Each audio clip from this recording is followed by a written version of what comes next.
Hi everyone, I'm Joy and I'm back for another video, and today I'm going to share with you guys a haul. The things that I got during the post-Christmas holiday season. Ayan. So, I got clothes, makeup, and some one for skincare. So, let's start with this video. So, I want to start with this Bobbi Brown brush here, which is an SG Authentic siya, guys.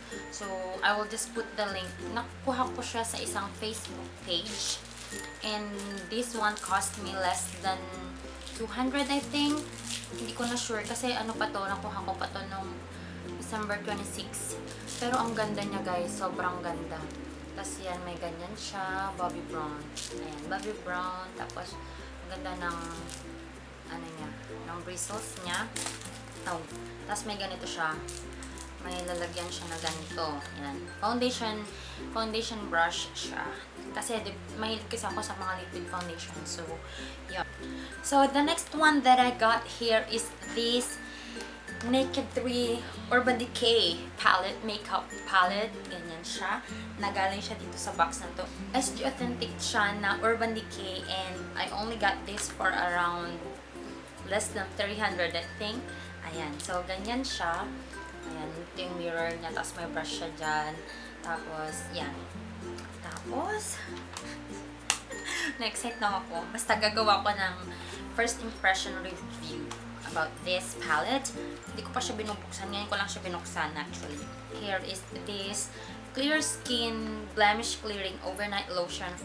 Para siyang night cream from Avon. And I got this for only 150, I think. 129, 149. Parang ganun. Kasi sale sila last December. So, I got this. Ginagamit ko siya together with my HBC toner paggabi. So, yung toner ko from morning and night, yung ginagamit ko. And then this one, I put this on my face every night. So, gagawa din ako ng review about this with the HBC na siya. Kung nag-improve ba itong mga dark spots ko dito.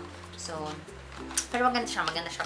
The next one that I got here is a fashion item, a clothing item, which looks like this. Ayan siya. Royal blue siya. Tapos floral. Ginamit ko to nung New Year's Eve. Ayan. So, ganyan siya.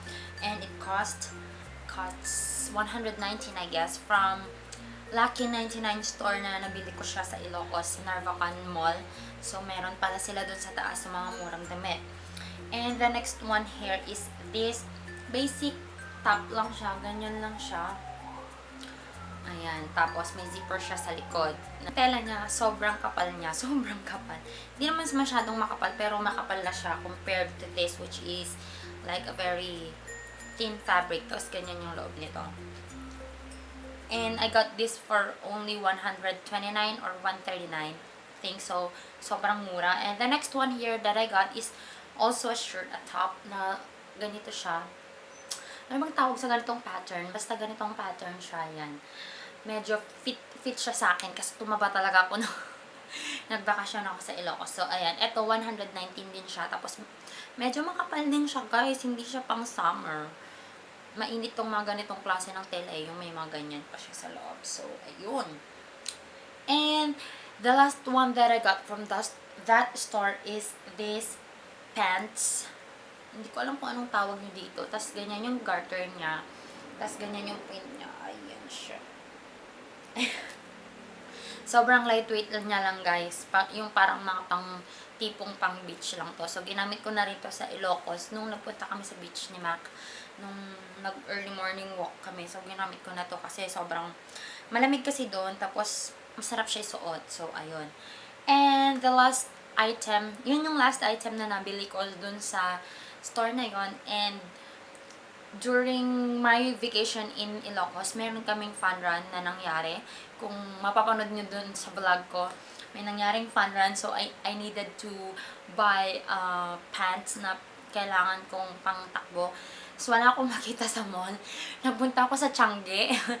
Kasi doon sa Narvacan, laging may Tianggehan doon. Parang close yung isang street doon every December pag pista doon. Tapos madaming tiyangge. And I bought this one. Nakakatuwa lang siya. Ayan, para siyang yung mga dry fit sa sa Nike, ganun. Yung tela niya, parang yung mga nabibili sa mall. Tapos may siya ganyan, Zumba fitness na ganyan siyang ganap.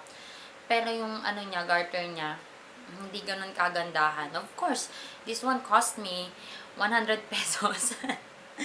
Pero, di ba? Sulit na rin. Katakbo naman ako with this. So, ayun guys, yung mga nabil ko. And for the last one that I got is a lampshade for my table. Ayan siya. This is a lampshade from DIY store, which is 149, 169, parang ganun. Parang gooseneck siya guys na 12 inches. Yan. So, nabibend siya ganyan-ganyan. Tapos, meron siyang 2 watts na LED bulb. So, okay na okay siya. Tapos, mahaba din yung cord niya. Ayaw ko lang dito. Walang switch dito sa may cord. Andito na siya. Yung switch dito. Ayun, maliwanag naman siya. So, yun. Yun lang yung nabili ko guys. That's all that I got during the past month. I think, past month. Yeah. So, yun lang. I will just make a review about the naked palette. And if you have an Instagram, you can follow me at my Instagram at lorealjoy. And I will just put all the links, yung FB page na pinagbilhan ko ng mga makeup. So, I'll see you guys later. Bye!